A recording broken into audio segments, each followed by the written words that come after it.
Baik, kita ketemu lagi di mata kuliah pengantar data mining dan data warehouse ya.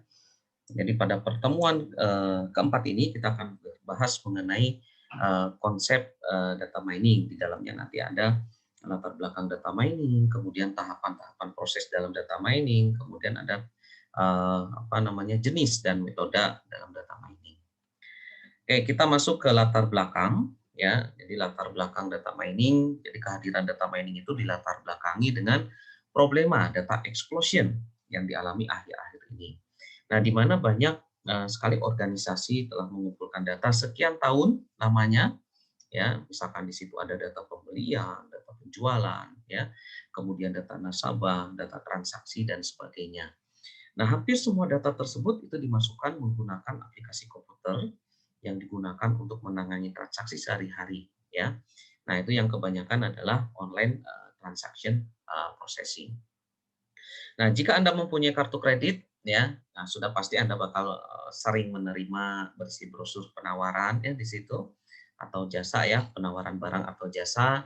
Nah, jika bank memberi kartu kredit, kemudian Anda mempunyai 1 juta nasabah ya, kemudian mengirimkan sebuah penawaran ya dengan biaya pengiriman misalkan 1.000 per buah ya. Satu ribu per buah, maka berapa biaya pengiriman yang dihabiskan ya? Yang dihabiskan adalah 1 miliar ya. Nah, jika bank tersebut mengirimkan penawaran sekali sebulan selama 12 kali dalam setahun, maka berapa anggaran yang dikeluarkan per tahunnya ya? Yaitu 12 miliar ya. Nah, dari dana 12 miliar yang dikeluarkan berapa persenkah konsumen yang benar-benar membeli ya? Nah, mungkin hanya 10%-nya saja. Nah, secara harfiah berarti 90% dari dana tersebut terbuang secara sia-sia. Kemudian mengapa kita harus data mining ya? Nah, karena manusia itu menghasilkan banyak sekali data yang sangat besar ya, baik dalam bidang bisnis, kedokteran, cuaca, olahraga, politik dan sebagainya ya. Kita contoh di sini adalah dalam dunia olahraga ya. Kita mengetahui dari FIFA misalkan berapa banyak Lionel Messi mencetak gol selama semusim, kemudian berapa banyak Lionel Messi memberikan assist. Kemudian pada bidang bisnis ya khususnya saham kita bisa memperolehnya dari Bursa Efek Jakarta, kapan saham naik dan kapan saham turun. Kemudian dalam bidang cuaca ya kita mengetahui data tentang curah hujan, suhu, kelembaban dan sebagainya. Kemudian di sini kita lihat gambar ini menunjukkan bahwa 3 fase proses ya. Nah ini bahwa mengetahui sesuatu hal itu dapat diselesaikan dimulai dengan sebuah inputan ya.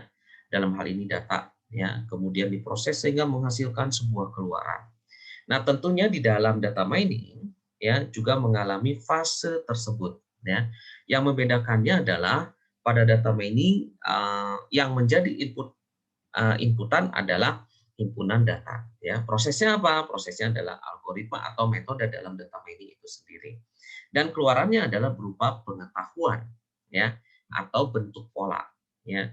Decision tree, ya pohon keputusan, cluster dan lain-lain. Nah, untuk lebih jelasnya kayak kita lihat di sini ya perbedaan antara gold mining dan data mining ya. Nah, eh, kita lihat pada gold mining ya. Nah, gambar tersebut menjelaskan tentang beberapa orang yang sedang mencari dan melakukan penambangan emas ya. Jadi dalam hal ini menjadi input adalah bukit emas ya, sedangkan prosesnya adalah dilakukannya penambangan ya. Nah, eh,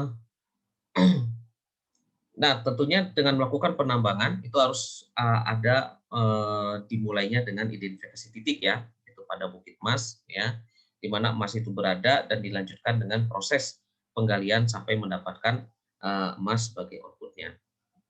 Kemudian gambar yang sebelah kanan menunjukkan data mining, ya gambar tersebut menjelaskan sebuah himpunan data yang menjadi input, kemudian dilakukan pencarian pengetahuan ya menggunakan metode data mining, sehingga pada akhirnya didapatkan pengetahuan sebagai output. Ya. Nah, Di sini bisa Anda lihat ya perbedaan antara proses gold mining dan data mining ya. Pada proses gold mining kita harus butuhkan titik bukit emasnya, kemudian kita lakukan penambangan, kemudian kita dapatkan output emasnya. Kemudian pada proses data mining ya kita tentukan himpunan datanya atau datasetnya. Kemudian kita tentukan metode data mining nanti yang akan kita gunakan dalam penambangan. Kemudian outputnya adalah pengetahuan yang dihasilkan dari data tersebut. Nah, data mining memang salah satu cabang ilmu komputer yang relatif baru ya dan sampai sekarang orang masih memperdebatkan untuk menempatkan data mining ini di bidang ilmu apa ya. Nah, karena data mining itu menyangkut database ya, kecerdasan buatan, artificial intelligence ya, kemudian statistik dan sebagainya. Nah, kita lihat di sini ya, kalau kita membahas tentang data mining tentu kita harus mengetahui ya terlebih dahulu definisi dari data mining. Nah, secara umum data mining itu terbagi menjadi dua kata ya, data dan mining ya. Data itu apa? Data itu adalah kumpulan fakta yang terekam ya atau sebuah entitas yang tidak memiliki arti dan selama ini terabaikan. Kalau mining adalah proses penambangan, ya sehingga data mining itu dapat diartikan sebagai proses penambangan data yang menghasilkan sebuah output keluaran berupa pengetahuan. Nah, di sini kita lihat pengertian yang salah ya. Kalau bukan data mining itu contohnya di situ mencari nomor telepon Bambang Gunawan di buku telepon Indonesia, kemudian mencari informasi mengenai bunga di google.com ya. Tapi kalau data mining ya Anda lihat di situ menemukan bahwa banyak orang bernama Bambang Gunawan di daerah Jawa Timur, kemudian mengelompokkan dokumen web mengenai bunga sesuai dengan konteks ya, bunga bank atau kredit ya, kemudian bunga tanaman gitu ya atau pertanian atau bisa juga bunga cita lestari atau seorang artis gitu ya. Nah, oke kita lihat di sini bagaimana tahapan-tahapan dari knowledge discovery in database ya. Nah, KDD ini berhubungan dengan teknik integrasi dan penemuan ilmiah, interpretasi dan visualisasi dari pola-pola sekumpulan data ya. Nah, knowledge discovery in database adalah keseluruhan proses non-trivial untuk mencari dan mengidentifikasikan pola atau pattern dalam data, gitu ya. Nah, di mana pola yang ditemukan bersifat sah, baru dapat bermanfaat dan dapat dimengerti. Nah, kita lihat di situ tahapan-tahapan proses KDD ya. Yang pertama adalah data selection. Nah, di situ kita menciptakan himpunan data target, kemudian pemilihan himpunan data, atau memfokuskan pada subset variabel atau sampel data di mana penemuan ya discovery akan dilakukan. Kemudian pemilihan seleksi data dari sekumpulan data operasional perlu dilakukan sebelum tahap penggalian informasi dalam KDD dimulai gitu ya. Nah, data hasil seleksi yang akan digunakan tentunya itu harus disimpan di suatu berkas terpisah dari database operasional ya. Kemudian tahap yang kedua adalah pre-processing ya, atau proses cleaning di situ ya. Jadi pada saat pre-processing itu dilakukan adalah pemrosesan pendahuluan dan pembersihan data itu merupakan operasi dasar sebuah penghapusan noise ya.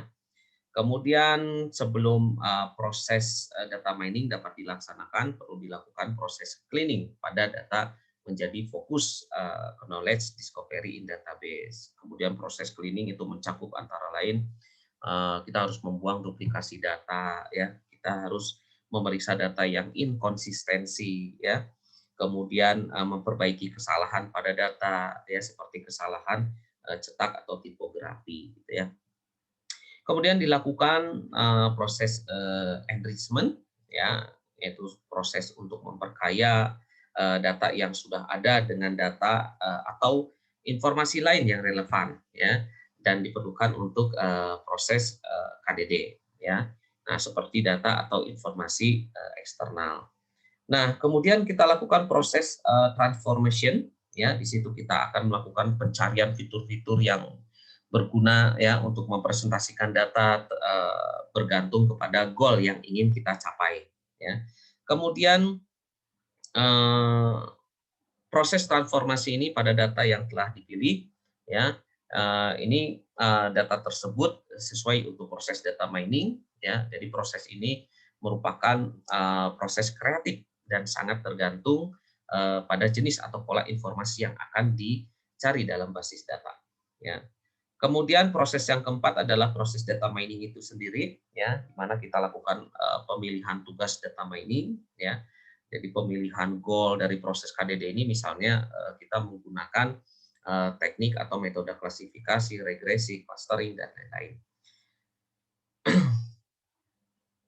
Kemudian yang kelima adalah proses interpretation, ya, atau evaluation di situ, ya. Nah, kita lakukan penerjemahan pola-pola yang dihasilkan dari data mining, gitu ya. Oke, kemudian selanjutnya adalah nah ini juga ada namanya cross industry standard processing for data mining ini menurut Larose. Nah, ini adalah salah satu tahapan juga atau proses dalam data mining menurut Larose 2006, ya. Nah, di situ yang pertama adalah fase pemahaman bisnis atau business understanding phase, ya. Di situ kita lakukan penentuan tujuan dari project, ya, dan kebutuhan secara detail dalam lingkup bisnis atau unit penelitian secara keseluruhan. Kemudian kita lakukan penerjemahan tujuan dan batasan menjadi formula dari permasalahan data mining. Kemudian kita juga menyiapkan strategi awal untuk mencapai tujuan tersebut. Kemudian fase yang kedua itu adalah pemahaman data, data understanding phase. Yang dilakukan adalah mengumpulkan data tentunya, ya, kemudian menggunakan analisis penyelidikan data, ya, untuk mengenali lebih lanjut, ya, data dan pencarian pengetahuan awal. Kemudian kita mengevaluasi kualitas datanya bagaimana, ya. Kemudian jika diinginkan, ya, kemudian kita pilih sebagian kecil kelompok data yang memungkinkan mengandung pola dari permasalahan, ya.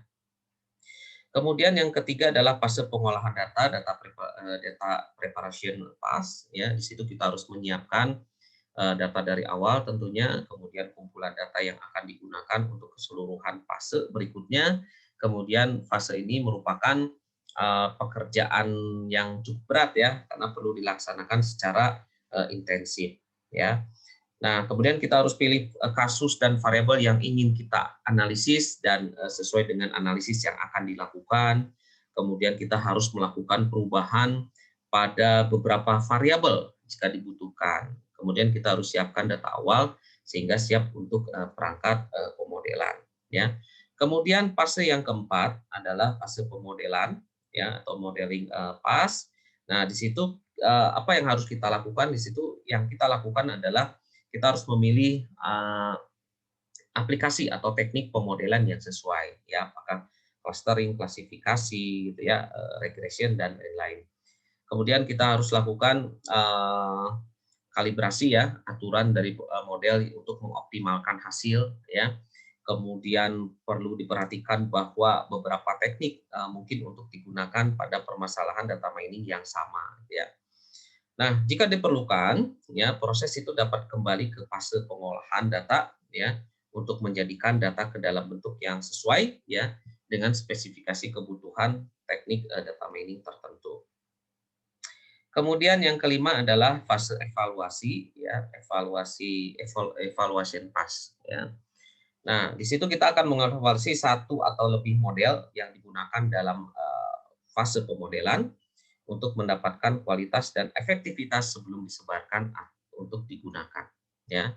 Kemudian menetapkan apakah model memenuhi tujuan pada fase awal, kemudian menentukan apakah terdapat permasalahan penting dari bisnis atau penelitian yang tidak ditangani dengan baik, ya. Kemudian mengambil keputusan tentunya berkaitan dengan penggunaan hasil dari data mining. Kemudian fase ke-6 adalah fase penyebaran atau deployment phase. Nah, ini menggunakan model yang dihasilkan. Terbentuknya model tidak menandakan telah terselesaikannya proyek, ya. Contoh sederhana penyebaran adalah pembuatan laporan, ya, kemudian di situ adalah penerapan proses data mining secara paralel pada departemen lain, ya. Oke, selanjutnya kita lihat di sini data ya. Nah, ini data ini merupakan kumpulan fakta ya yang dipresentasikan ke dalam bentuk karakter, baik huruf, angka atau lainnya yang diproses menjadi sebuah informasi. Ya. Nah, kemudian di situ ada objek ya. Objek itu adalah record, point, cache, sampel, entitas, instan, ya kemudian ada atribut ya. Variable atau field nanti yang akan dijadikan untuk karakteristik dari objek ya. Nah, di situ ada status pernikahan, umur dan lain-lain. Nah, oke, kita lihat di sini proses terbentuknya informasi ya. Jadi data mining itu tentulah kita semua mengetahui bahwa yang ditambang atau digali dalam tanda kutip adalah himpunan data ya atau basis data atau database ya yang kemudian akan diekstraksi ya menjadi sebuah pengetahuan baik pola, cluster, ya decision tree dan lain-lain. Sebelum kita melakukan proses data mining tentunya kita terlebih dahulu harus mengetahui beberapa elemen ya sebuah himpunan data seperti pada gambar berikut ini ya.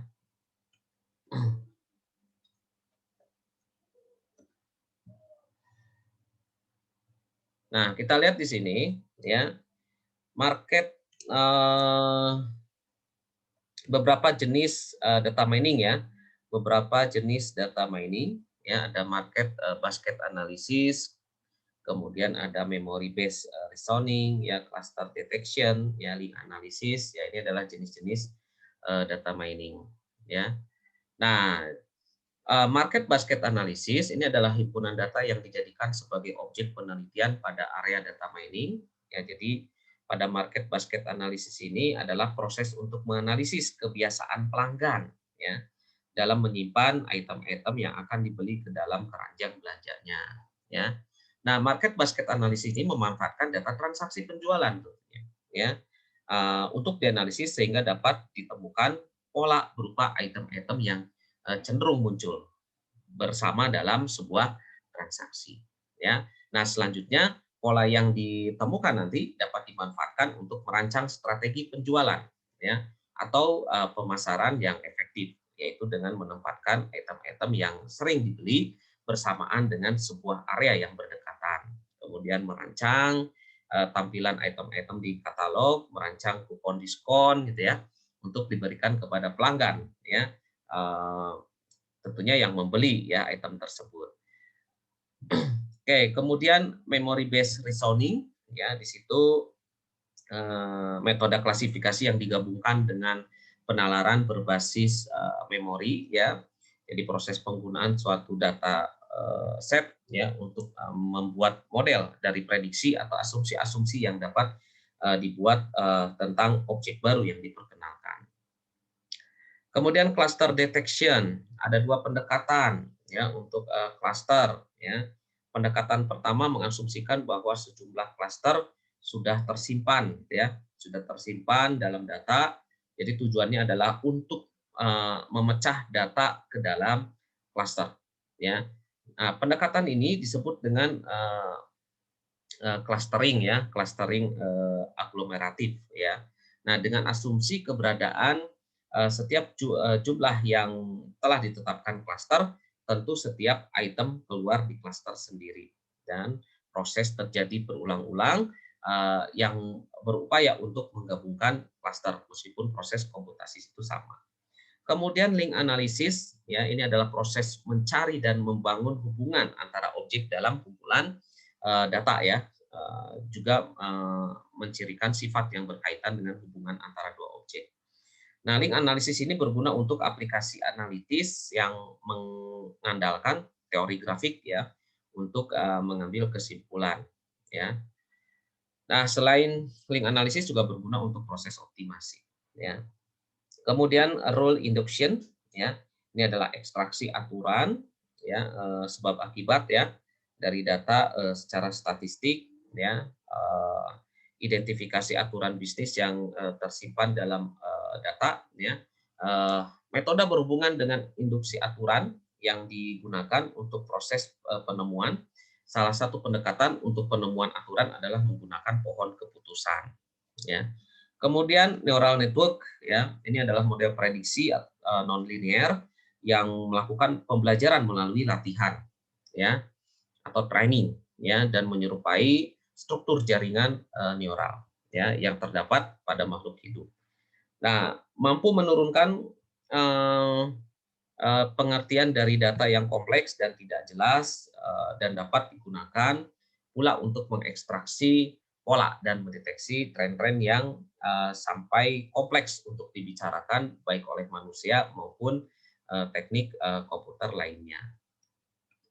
Kemudian di situ kita lihat bahwa terdapat beberapa metode dalam data mining, ada classification, clustering, association, kemudian regression, forecasting, ya, sequence, analysis, deviation, analysis. Nah, kita lihat di situ classification, ya, bahwa classification adalah metode yang paling umum pada data mining, ya. Jadi persoalan bisnis seperti risk management, ya, itu biasanya melibatkan metode classification. Nah, classification itu adalah tindakan untuk memberikan kelompok pada setiap keadaan, ya. Jadi setiap keadaan berisi sekelompok atribut, salah satunya adalah kelas atribut, ya. Nah, metode ini butuh untuk menemukan sebuah metode yang dapat menjelaskan kelas atribut itu sebagai fungsi dari input atribut, ya. Nah, sebuah classification model akan menggunakan atribut lain, ya, dari kasus tersebut, ya. Nah, misalkan di situ input atribut yaitu kolom IQ, gender, ya, kemudian parent income, dan parent ya, encouragement, ya. Jadi untuk dapat menentukan pola pattern class output atribut yaitu kolom college plans. Nah, yang berisi yes atau no, ya. Nah, jadi algoritma data mining yang membutuhkan variabel target untuk belajar, ya, sampai mendapatkan rule atau pola yang berlaku pada data tersebut, kita standarkan sebutlah dengan supervised algorithm, ya. Nah, ini yang termasuk kepada classification algorithm, ya, atau apa namanya, salah satunya adalah decision tree, ya, kemudian neural network, kemudian naive Bayes itu masuk ke dalam classification algorithm. Kemudian association, ya, ini disebut juga sebagai market basket analysis, ya. Ini adalah sebuah problema bisnis, ya, yang khas adalah untuk menganalisis tabel transaksi penjualan yang mengidentifikasikan produk-produk yang seringkali dibeli bersamaan oleh customer. Misalnya apabila orang membeli sambal, ya, biasanya dia juga membeli kecap, ya. Nah, ini kesamaan yang ada dari data pembelian ini digunakan untuk mengidentifikasikan kelompok-kelompok kesamaan dari produk dan kebiasaan apa yang terjadi guna kepentingan cross selling, ya. Nah, seperti pada gambar yang Anda lihat, gitu, ya. Jadi ketika orang membeli susu, dia pasti membeli keju, ya. Ketika dia orang membeli Pepsi, pasti dia membeli Coke, ya. Biasanya dia juga membeli jus, ya. Nah, di dalam istilah association, setiap item dipertimbangkan, ya, sebagai informasi.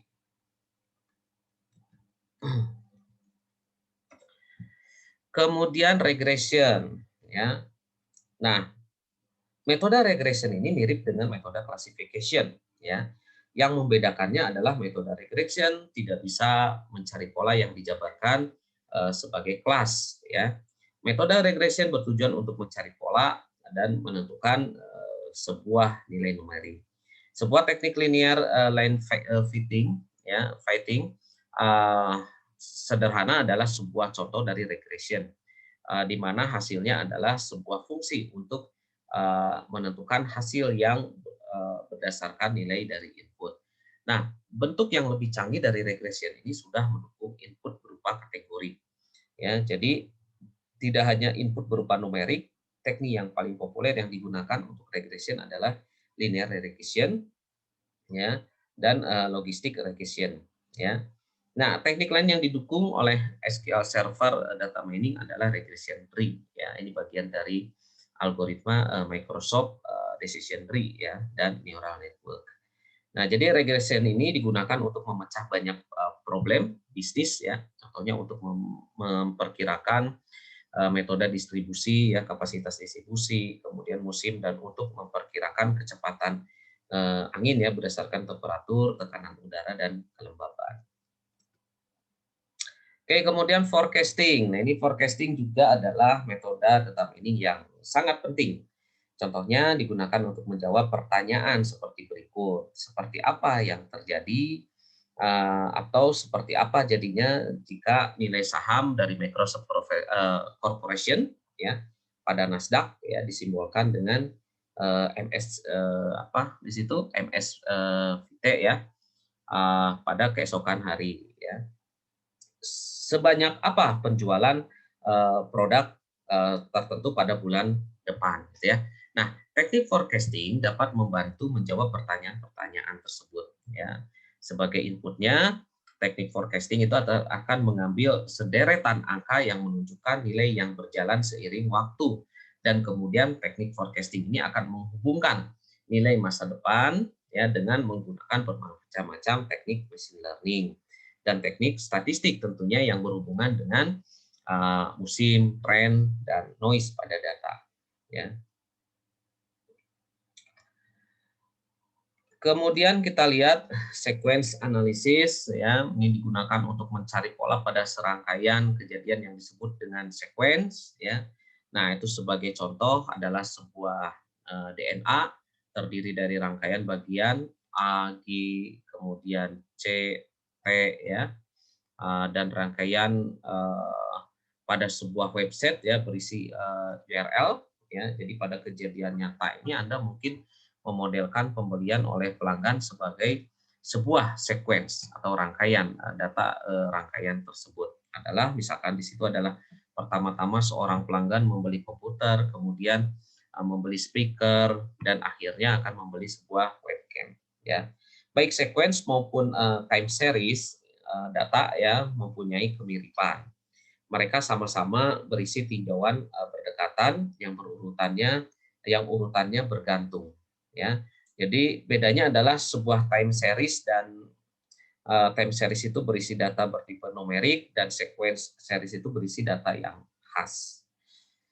Nah, pada gambar itu Anda bisa lihat di situ ya rangkaian sebuah website berita ya. Jadi setiap node itu adalah sebuah kategori URL dan garis melambangkan transisi antara kategori URL tersebut ya. Setiap transisi dikelompokkan dengan sebuah bobot yang menggambarkan kemungkinan transisi antara satu URL dengan URL lainnya.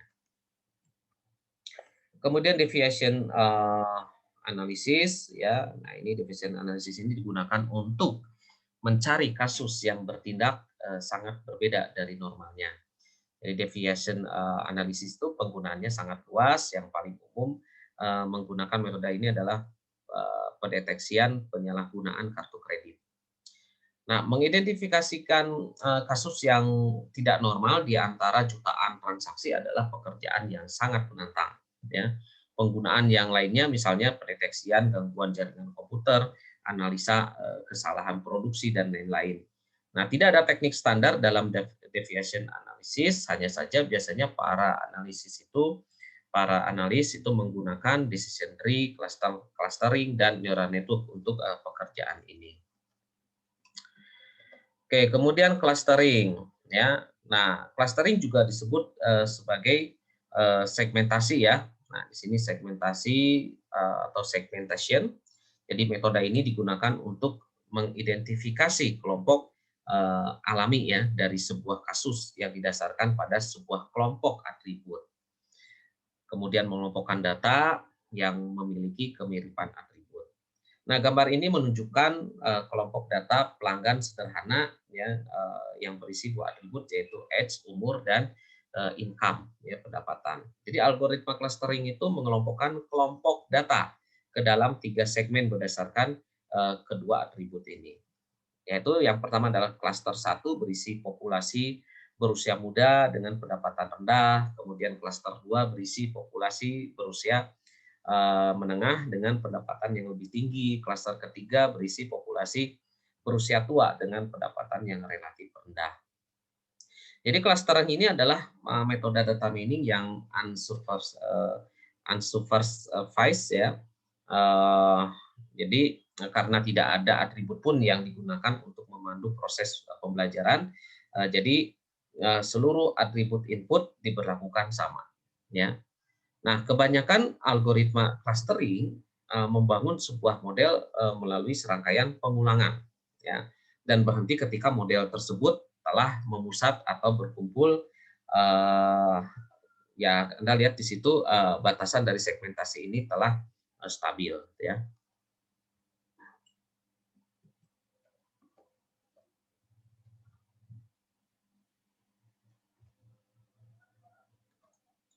Oke, itu ya. Saya rasa untuk pertemuan keempat itu, ya, kita sampai ke metode ya, metode data mining, ya.